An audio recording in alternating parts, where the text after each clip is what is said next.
ગુજરાતમાં તો જાણે રાજકારણમાં રમત, ચેલેન્જોમાં રમત, રાજીનામાની રમત ચાલી રહી હોય તેવું લાગી રહ્યું છે। પણ હવે તો ગુજરાત જ નહીં, હવે તો વડાપ્રધાન નરેન્દ્ર મોદી જો રાજીનામું આપે તો કોણ રાજીનામું આપે તેની વાત કરવી છે અને આવું કોણે કહ્યું છે તેની વાત કરવી છે। વૈષ્ણવજન તો તેને કહીએ જે પીડ પરાઈ જાનાને રે।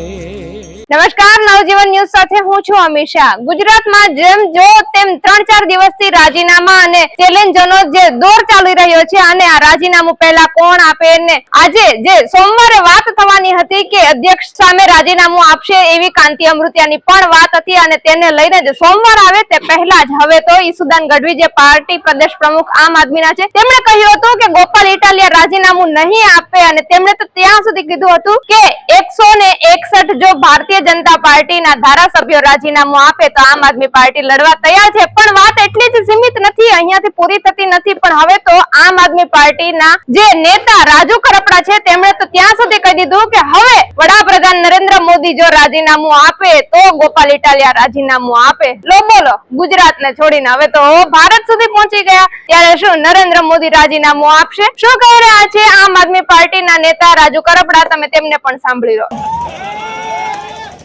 ભાજપ વાળા દેવાનો છે, ઓલા ભાઈ મોરબી વાળાએ 2 દીથી ઉપાડો લીધો છે।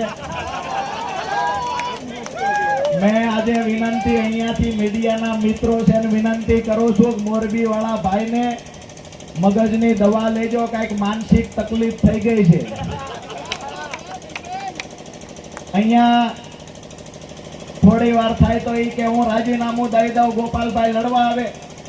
હવે એના મતદારોએ કહ્યું કે અહીંયા અમે વિસાવદર વાળી કરશું, તો એમાં ગુસ્સે ભરાઈ ગયા કે વિસાવદર વાળી એટલે હું લઈ આવો તમારા ગોપાલને। એટલે આ ગોપાલ ઇટાલિયાને ઈસુદાનની જરૂર નથી, રાજુ કરપડા જેવા 25 જણા બીજા પાર્ટી છે। આવા 25 જણા સૈનિકો બીજા પાર્ટીમાં છે કે ઈશારે દરિયામાં કૂદી પડે આવા લોકોની ફોજ તૈયાર થઈ છે। એટલે કોઈ એવું માનતું હોય, બીજી વાત પછી કઈક એમને નિવેદન પાછું ફેરવું, પછી કે હવે ગોપાલભાઈ રાજીનામું આપે તો હું આપું। હું કહું છું કે નરેન્દ્રભાઈ મોદી રાજીનામું આપે ગોપાલભાઈ આપી દે। અમે વિનંતી કરીએ ઈસુદાનભાઈ ગઢવીને, ગોપાલભાઈ ઇટાલિયાને કે આ લોકોને હવે સાહેબ તમારે જવાબ દેવાની જરૂર નથી। આમના માટે ગુજરાત પૂરતી લડાઈ તો અમે લોકો આ સૈનિકો સાથે રાખીને લડી લઈશું। બધા સહમત છો? વિસાવદરમાં જે એડી ચોટીનું જોર લગાવ્યું હતું, આવનાર સમયમાં ઈસુદાનભાઈ ગઢવીએ આજે ચેલેન્જ કરી છે। CR પાટીલમાં તાકાત હોય, મુખ્યમંત્રીમાં તાકાત હોય તો ગુજરાતની 161 સીટ ઉપર ચૂંટણી લાવે, આમ આદમી પાર્ટી સરકાર બનાવવા તૈયાર છે। તમામ તૈયાર છો? એડી ચોટીનું જોર લગાવશું, ગરીબો માટે લડશું, ખેડૂતો માટે લડશું, લોકશાહી બચાવવા માટે લડશું, મારા અને તમારા બાળકો માટે લડશું, હા કે ના?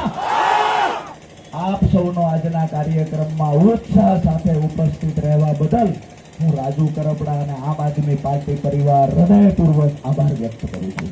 તો આ હતા રાજુ કરપડા, તમે તેમને પણ સાંભળ્યા અને સાથે સાથે નરેન્દ્ર મોદીના જ રાજીનામાની વાત નહીં, પરંતુ તેમણે તો ત્યાં સુધી કહ્યું છે કે હવે ઈસુદાન ગઢવી કે ગોપાલ ઇટાલિયાને જવાબ દેવાનો વારો નથી, હવે અમે તેમના સૈનિકોને, અમારી સાથે રહેલા સૈનિકો બધાને જવાબ આપવા માટે તૈયાર છે। ત્યારે શું તમારું શું કહેવું છે કે આ લોકો ચેલેન્જની રમત રમવા આવ્યા છે કે પછી ધારાસભ્યો બનીને કામ કરવા આવ્યા છે? આપનું શું કહેવું છે? કમેન્ટમાં આપના પ્રતિભાવો ચોક્કસથી જણાવજો। આવા નવા સમાચાર મેળવવા માટે નવજીવન ન્યૂઝ જોતા રહો, લાઈક કરો, શેર કરો, સબસ્ક્રાઇબ કરવાનું ભૂલતા નહીં।